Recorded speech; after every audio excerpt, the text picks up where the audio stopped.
Next, fund. Make calculations and record journal entries for permanent funds.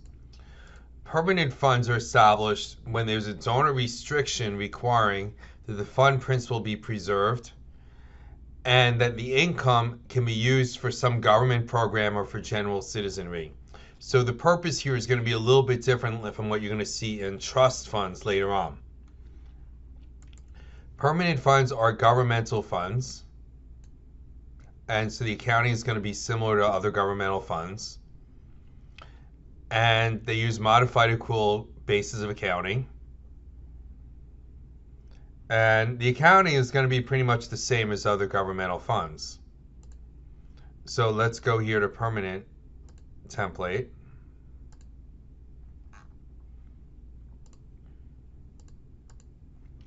And Salt City receives a bequest of $100,000, and the interest can be used for maintenance and improvement of the city park. And that's something that benefits the citizenry.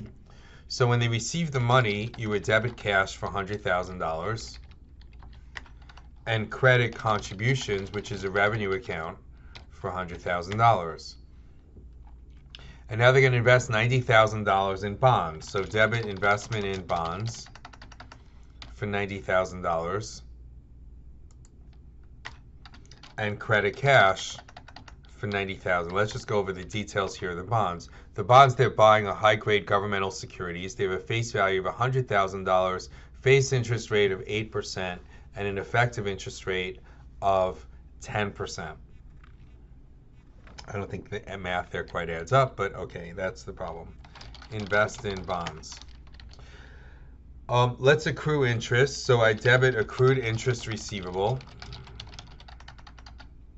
And this is going to go at the face rate. So it'd just be 8% times $100,000. It's not going to be the effective interest method as we were using in financial accounting.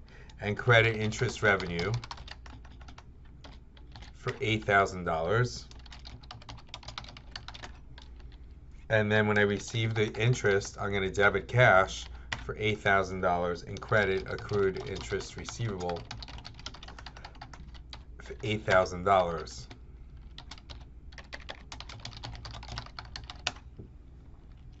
And then I'm going to go and spend some money on maintaining the park.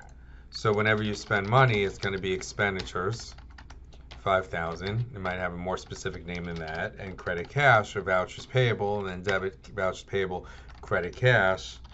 That's an expenditure to maintain park. And that's permanent funds.